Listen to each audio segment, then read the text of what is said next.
the thing that we're going to look at for you here, Ian, is can we get that left arm further away from your body at the top? Okay.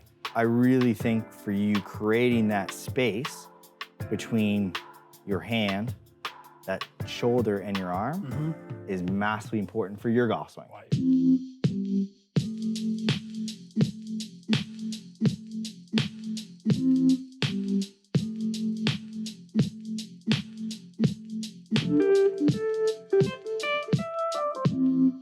Okay, so I think it's really important for us to have like an understanding of what you need to do. Yeah. Probably before you practice. Let's create that feel that you're trying to create in the swing before the club's in your hand, before ball's in front of you, so you understand and your brain goes, okay, this feels comfortable, it's okay. So simple, light tubing from Amazon, nothing fancy. Fancy, yeah. $5. What you're gonna do is you're gonna take that, put it under your left foot, put it in your left hand with your right hand behind your back. Okay. And what I want you to do is stretch the band as far as you can in this direction. Right. Now, the only thing I don't want to see is as you stretch it, don't lift Got it. up. Some of that stuff we see in the top of backswing, like how your arms move up that way. Yeah. So we want to stretch the band from a width and maybe a little bit from a depth perspective, but not in the upward motion. So you're gonna take that band, take your golf grip, hand behind your back, stretch. And then all I want you to do is put your right hand on and tell me like if that feels different, like what you're experiencing at like that the moment. way you, like how wide you look there. Yeah. Like your right arm looks like it's as stretched as your left. Yeah, and what's interesting there is like my spine did most of that work. Right. So we kind of look at it as like what we saw is, hey, the spine wants to tilt a little bit, and as it tilts, you kind of narrow in with your arms. Yeah. So can we get you to feel that spine moving those hands to create depth versus you just stretching it out? Got it. Nice and Okay, smooth. so Hand posture. behind your back. Okay. Yep. Rotate, rotate. Really good. So the one thing I'm going to watch for is that shoulder doesn't come up too high. And now put that right hand on your left. Different. Yeah, like my right arm's normally somewhere up there. Yeah. It feels like it's just much more calm, passive. It's an easier position to go from there to there than it is being somewhere up there. Absolutely. But notice how you got there with nothing to do with the right arm. Meaning the spine, that left scap, that drove that movement. Yeah. Versus your right arm. Do that again. Rotate. Awesome. So again, for you, you can feel that, hey, that space in there. But for what I'm looking at is how far is that right hand from that right shoulder? So the kind of left arm data was showing this gap here is getting a little too narrow. There's a lot of lift from that left shoulder, that flexion in that arm. So can we move through that left scap and stable through that spine to get those arms to behave better versus just us trying to fix those arms into the top? Got it. And this is something I can just do at home. I don't need to be at the indoor practice facility or the driving range. I like players having that and a band around that they can put around their knees, and it's in your bag. You always have it. But the most important thing of this is do this before you hit balls, or if you start struggling, especially in practice, get back to this and go, wow, I'm not feeling that. Right. Versus just hitting more balls and trying to create a different pattern. Because the reality is that's just not how learning works at times. Got it. Okay, so lead, left arm, left leg, stretch, don't lift. So you see there's no tilt from the spine. That spine, if anything, for you is tilted a little bit away, which is different for you. Keep those hands in that position for me. I'm just gonna get rid of that band. Okay. And put the club in your hands. Different? Yeah. How so?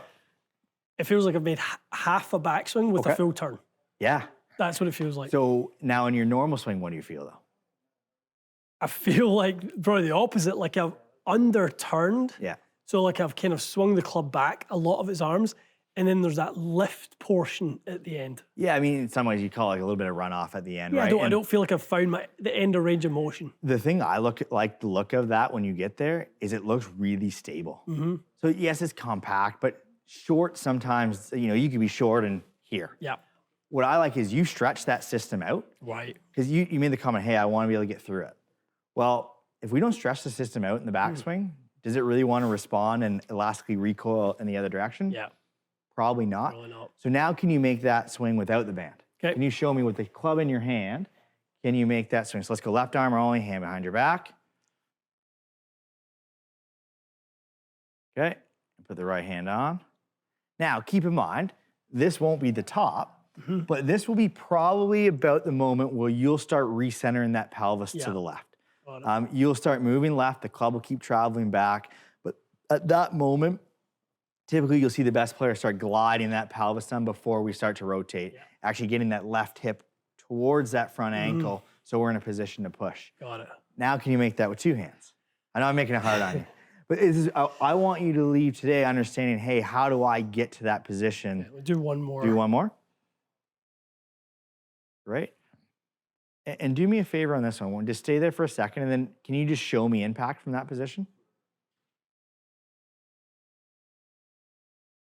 Different? Yeah. How so? I feel like there was a lot of, just because of the position my arm would get into, there was a lot of like, just tilt both ways. So like I'd kind of throw the club down and then I'd have to back out. Whereas from here, I just feel like I'm going to recenter, turn, and the arms don't have to drop. Yeah. I don't have to kind of do this kind of almost loop where the club feels like it has to fall behind me. Yeah. Yeah, that's great. And as we go into, you're going to respond differently from that position. Yeah. And I think that's the goal for us is can we get you to a point where you don't need to respond that all way? Yeah. Now, if you still respond that all way, we make another adjustment. Right. But for me, it's it's building blocks. Let's do it. Your setup, it's wonderful. There's nothing, you do such a great job. Can we move a bit better into that top position so that from there you don't feel the need to move in that way? Okay. Okay, Okay, here's a real test now. 2 hands. Nice and smooth. Use that rib cage and that left scap being stable to create that motion.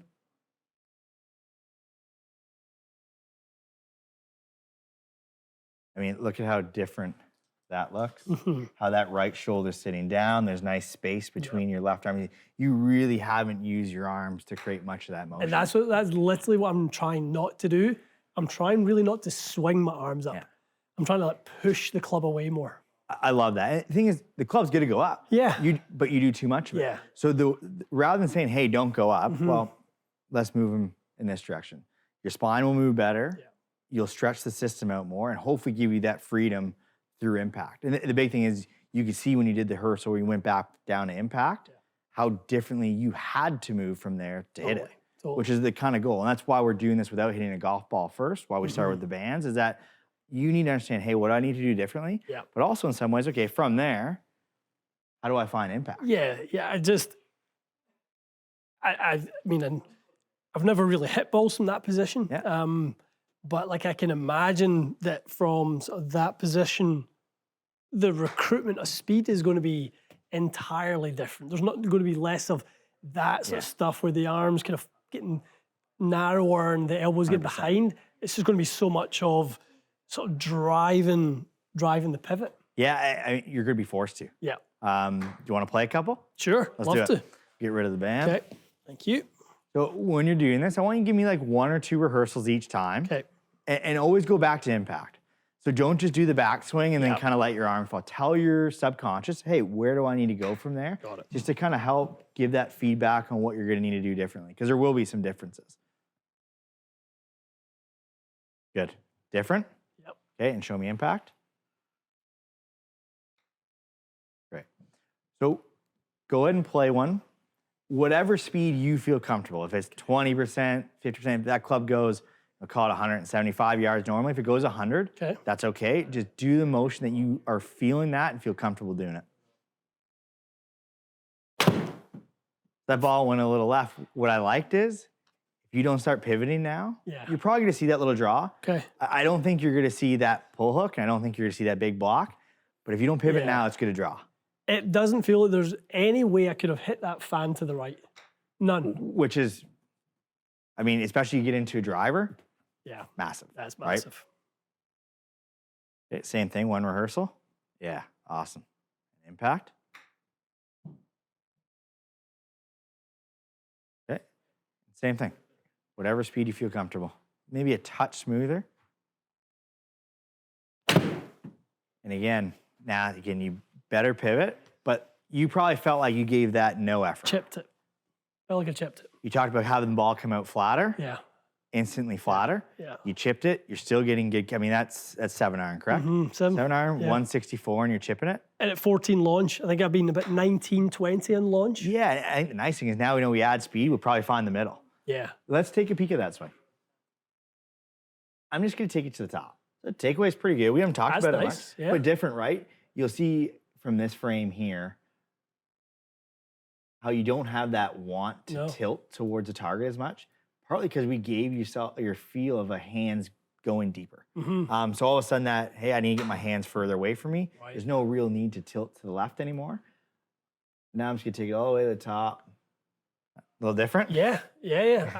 Like honestly, Braeden, it feels like the club is like here. Yeah. I mean, you talk about like... I could do more. I feel like I could You could, but you look at it, it's like, hey, for you, it's shorter parallel. It's a little bit laid off, which we know that's something that you get into. Your right arm sitting more in front of you. The camera that I really like looking at is this above view for you. Yeah. What's the space between that shoulder and the arm? And the better job we do with that, I think the easier you're going to feel. But look at how much less of that steepening there is. So different. Now, like I said, from here, you got to cover. But even that there looks different through that impact zone, how much faster you're moving through, how much, like, you know, I've seen swings of you on YouTube before. That handle is, you see it forever. Yeah.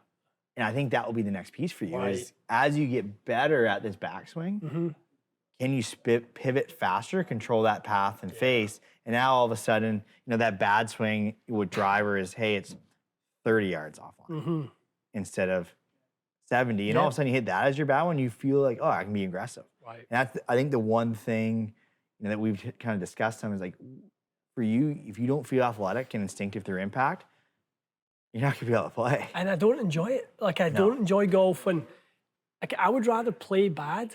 At this point, I think I'd rather play bad, feeling like I'm free and trying to kind of like just have some freedom of movement than trying to control everything. I in my playing career, which was okay at best, but some of the times I remember the worst, even when I was playing okay, I just didn't feel like I could move. Yeah. I just felt like I was guiding everything and fixing it with my hands at the bottom. It's horrible. And for you here is, can we get the body moving better so those hands can respond in the downswing? Agreed. Completely different. Agreed. Yeah, let's keep playing some. Yeah. Love it. And I think the only thing is, could you even transition a little sooner? Sure. Like that feeling of getting into that left hip and pivoting just a fraction sooner. Excellent.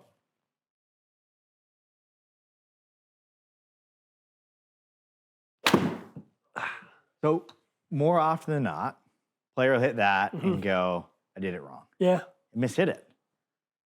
Sometimes that doesn't matter. Let's take a peek, because that was a whiff. Yeah. Would you agree? It didn't feel bad though. I will say, like, it just felt like in transition, I just, like, my sequence in transition got a little off, and I just got a little bit too much pressure into the handle. And in some ways, for you, you talk about, hey, I have too much dynamic loft. Well, that's going to help that. But if we're doing something different, you probably should throw that off a little bit at least. And part of practice is experiment with that and being okay with it. Totally. You don't need to hit, if your goal is hit every ball good, it's so hard practicing. Totally. And we always go, hey, and every day we try something different to create that like feel. It's almost like a placebo effect of like, hey, this feels better today, but then we can't repeat it. So that wasn't a good strike.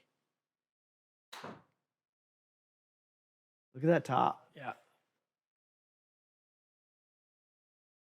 And how much lower that shaft. Totally. Like that's why it didn't feel like a throwaway rep, like a meaningless rep. No, it was a good one. I mean, you look at that there. That angle of that shaft and how it's getting below that shoulder. Your swing before even was kind of more up in this range. Yeah. So yes, not a good hit, but actually from my standpoint, probably moving more in the right direction. It's just, it was different. Yep. And that's okay. I mean, we're you know, I hate using the word change because it's not change. We're looking for improvements. Right. And sometimes when we're looking for improvements, we need to challenge the system, and it's going to be a little different, and that's okay. Excellent. And here's the one thing I'm going to say. Let's do that one more time. So when a player sends me a swing video, I usually ask them at first to send me the rehearsal. The rehearsal gives me the insight of what they're trying to feel to create the motion. If the rehearsal's not where we want it, That's a typically great it's like point. the video's not going to be great. Yeah, because when you're actually trying to hit the shot, you're naturally going to morph back towards what you used to do. And there is, great point. you're a good player. There is a middle ground here, right? Yeah. You'll never hit a golf ball from there. Yeah. But it's very much okay to rehearse it from there when you're usually up in that range, right? That note on the rehearsal, I've never heard that before. It's every Send me the competitive player I rehearsal. teach. Yeah. Send me the rehearsal before you hit the shot. Yeah. Whatever they're, because I want to know the inside of what they're trying to feel, because perception changes day in, day out. It's a great point.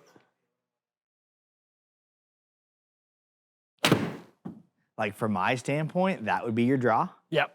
Like that looked more of like a pivoty draw. Totally. Where we drew it from a better position in that backswing that allowed you to pivot hard to control that face versus that underneath 100%. Backing out of it at the end. Yep. Yeah, and this one, just to play a shot, let's go at like 80%. Okay. A little more game speed. So every, call it 3 swings or so when you're working on this, add a bit of pace to see, hey, can I control that motion? But I'd almost say exaggerate it slightly more. Okay. So go a little bit more with that stretch feel. I think it just got a little bit that way. It wasn't bad at the top. It's just, again, that transition. Like it was like... It really wasn't. It just, again, it got a little steep there, which goes into that transition piece. But it's probably your brain just trying to create speed in the old way. Yes. That's what that felt like. That felt like trying to kind of like get on top of it that way. Yeah. Rather than getting on top of it with the pivot. And keep in mind, like with that position there, like it's good to be shallow. Yeah. So it's just be patient. Let that pelvis glide a bit, because I think to me there it looks like you try to spin. Totally. Let that pelvis glide. Okay. And then do it. So let's do it again. And to be fair, this is partly on me, is the first swing you didn't do rehearsal before. Yeah. So that's probably in some ways like we just hit. Okay. Right? So always, especially when you start hitting bad shots, do 2 or 3 rehearsals. It's okay to feel that out, and one ball every 45 seconds to a minute. Not the end of the world. Excellent. And then show me impact. Let that pelvis glide a little. Excellent. Okay, and give me that feel again. Feel the difference? So different. Slightly more patient. Yeah. Like, that felt fantastic. Yeah, and again, let's take a look. The nice thing with the software is it just keeps running. When I say it makes me easy, I'm not just taking videos of my iPhone all the time. It's just doing it for me. So again, we added some speed. So we see you got a little bit more in, which is, again, normal. I would take that top of backswing all day. Me too. For you. I think, again, that left arm's in a much better position. So, if I kind of look in here, the space you have right in there, almost the better you increase that, the more you can increase it in transition. That's a very different position for you. Totally. You might have got there at times before by trying to back out of it. Yeah. But I don't think, from my standpoint, if I track that center mass of that golf club. Yeah, it's nicer, isn't it? It's just cleaner. And again, it's still you. But from here, it's like you're going to want to get out of the way, or the draws are going to get bigger. The good thing with that is, because I've seen, like, obviously different still images on the downswing, you can be like, oh, that looks better, but as I see it progress, it progressively gets worse. Yeah. This looks like it's actually progressively getting better, even from where it is at the top to where it is halfway down. I'm like, oh, that progression is way better. Yeah, the nice thing is we never talked about getting shallower. No, not once. We didn't talk about kicking the sweet spot behind you. We didn't talk about lowering your arms. It just, from here, if you want to, I think the big pieces of that swing you can see, from this angle, which is probably my favorite. Yeah. Is how that pelvis glides in that first. So you're kind of going back, and that pelvis is going forward. Yeah. That's the piece that's going to, for you, get a kick it behind you. You're not going to be the one who's going to take those forearms and really rotate. It's just not you. Yeah, and you see so many people on Instagram highlighting that is the thing to do. Yeah. The best players do this.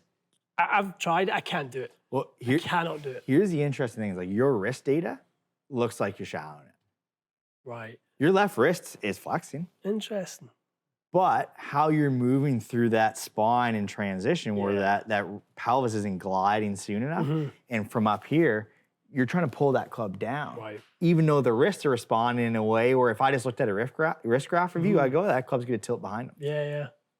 That's the benefit of the 3D system, and what Mark's done so well is that, we see something, but if I looked at the wrist graph, it's telling me the opposite.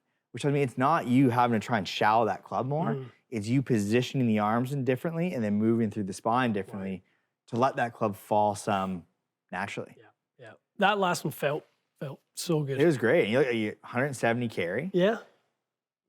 16 launch, that flatter, more penetrating flight, and it goes to your driver comment like, hey, like being able to control that loft is massively important. The through swing probably was the bit that felt actually the gliding of the pelvis, there was sort of recentering and the through swing. I wouldn't mind seeing just a second, just what because it felt like the my arms just like stayed on my chest on the through swing. And again, what you see here is, what I'm kind of looking for is like, is that handle following your pivot? Yeah. And what you'll see for you here is how that club, and you can see that face isn't, we know it's rotating very fast, but it looks pretty stable. Yeah. Again, for you, how it's getting under that shoulder at a higher speed there. The other one we chipped. Yeah. So you had a little lower, but for you blending out that different backswing position, again, that you talked about kind of covering it. Yeah. Would you agree that looks more like covering it than usual for you? Like way that, closer. Less of that. Way closer. It's definitely moving in a step in the right direction. And from this angle, you'll really see how I draw a line there. You have to know about how you're not backing out of it as much. You're able to kind of stay with it. That's cool. And get through it. Yeah. Like that's probably what I felt that one. Like I didn't feel where sometimes I can feel like my left arm just like really gets off my body trying to stabilize the face. And like it didn't have to there. Well, and there, you just talked about how you created a feel through impact. So you're going to judge success now. For me, this is how I look at it. It's like, don't look at the ball. Sometimes turn the launch monitor off. Hit into a net. It doesn't matter. You did it well only if you felt like that stayed connected. Yeah. Right? And use that as your outcome value. No different than the launch monitor. The launch monitor is an outcome value. But what it doesn't tell us is what we did before. Well, if we do something better before, you feel like, hey, I'm more stable through those arms. They're separating from my chest left, and I'm able to cover and pivot. Yeah. If you feel like you can't cover and pivot and you're trying to, we know the backswing's got off track. Right. And that's going to happen when you play. Yeah. You'll get out on the golf course, you're going to feel, but now you got to go, oh, I felt that connection loss. Don't try and stay connected. Get the backswing in a better place. Yeah.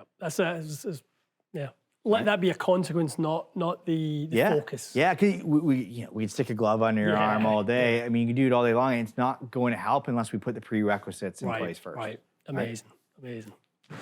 Thank you, my man. Thank you. That is awesome. Great. It was fun. Yeah.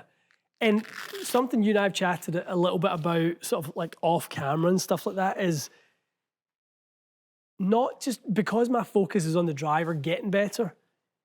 You don't have to go now and do a million swings with the driver doing the same thing. I would say for you, get comfortable with this first. Short irons, wedge, get a feel.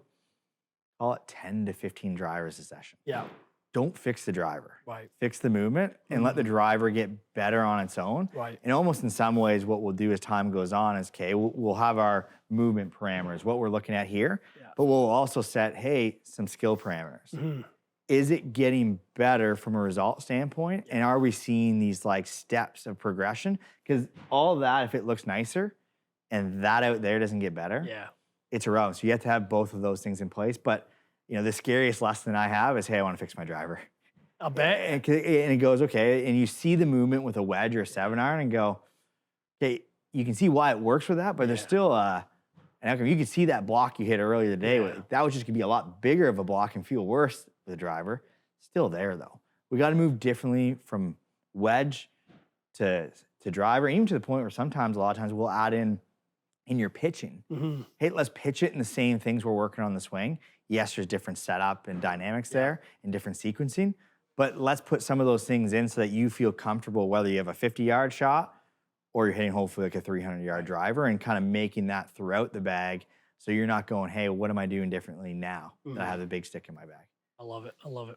All right, guys, I hope you enjoyed that. I know a lot of you would have been sitting there with the notepad out because I think there was a lot of things that I've never talked about in any mass sessions there before. Okay, a great. lot of brand new information, a lot of concepts that I think will help people who maybe are being stuck and the wheels just spinning and they're not really going anywhere. Yeah. And that's kind of, I think a lot of people get in that stuck, in that unfortunate no progress phase.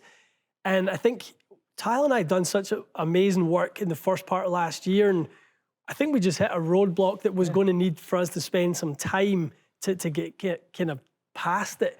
I think there's some really interesting stuff we've seen on there and on the 3D system that kind of almost make me think a little bit differently about what I need to do moving forward. Yeah, I think for you now, having the data and knowing what you're doing, Yeah. there's no, hey, wondering what am I going to do differently? Why is this happening? Yeah. You know why it's happening now.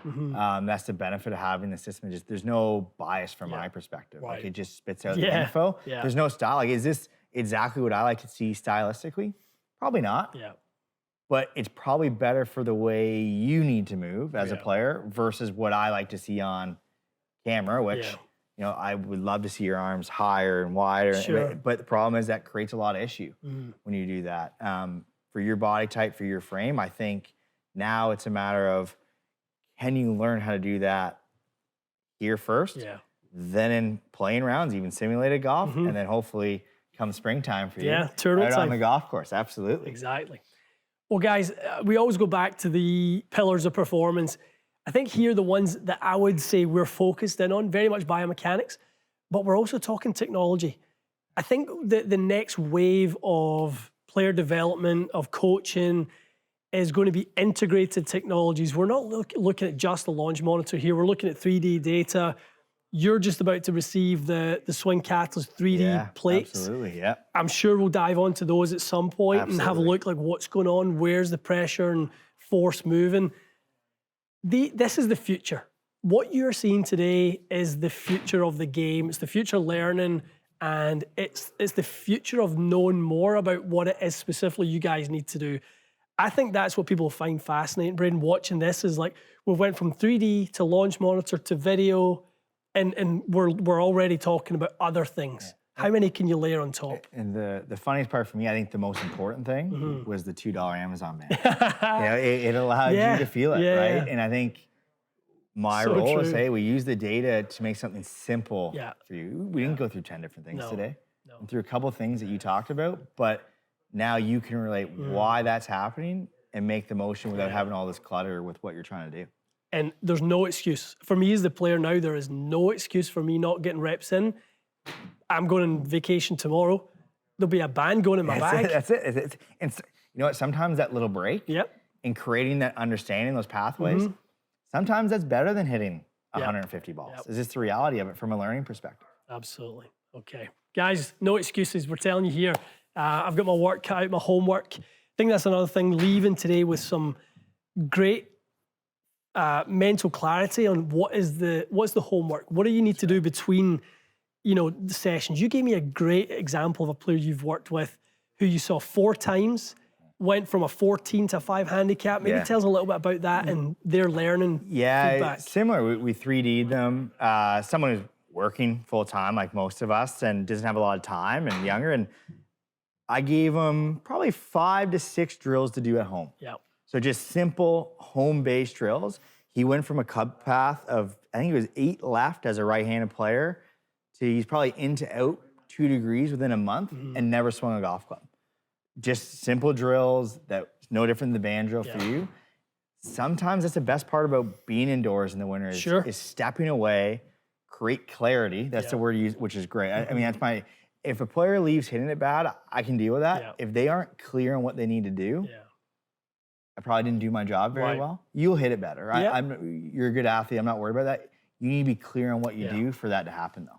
It's not the other way around. You can't hit it good without clarity. But those drills away from the course, for me, most of my sessions, I'll spend time in the gym. And then when it's a player I'm seeing regularly, I take him into the gym before I let him hit balls. And not to, sure, I like him doing, especially with juniors, a dynamic warm-up and all that, but it's can we remind your brain, hey, what are we doing today? Because it's different for us every day. We wake up a different human. Since we're one day older, unfortunately.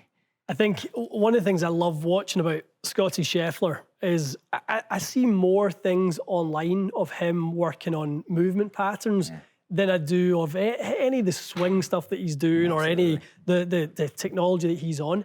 I see him in the gym, and to be honest, I see him doing the same stuff over and over again. And the pursuit of playing better golf is relentlessly boring. Absolutely. Because you're going to just be drilling it time and time again. And, you know, it's not going to be something new and fancy. We're talking about, you know, the whatever the coaching buzz term of that period is. That's not really the reality of coaching. No. That's good. It's great for Instagram. It's great for social media. But I think when you get to the nuts and bolts of it and you get really down to, you know, a technology base like this, that's not what you need to be doing. Yeah. You're a sample of one. Yeah. So we need to do things for you to get better, not what some players are doing from a data perspective. The data is only one piece. Right. Right. So, very cool. Brother, thank you. That was awesome. Thanks for really coming appreciate by. it. Yeah, appreciate it. Guys, there's going to be a ton for you guys to take away here. And trust me, we'll be back up here. I think I'd love to do a video with you and on drills. I think that's one thing that I think, you know, if we can give people drills that they can do in the house, they don't need the simulator set up. We're in a gorgeous facility, but I'd love to give people some drills that allow them to find different feels in the backswing, maybe feel impact, you know, whatever it may be. Absolutely. But let's come up with some drills and let's give that to you guys. All right. Stay tuned for more, guys. We'll see you again soon.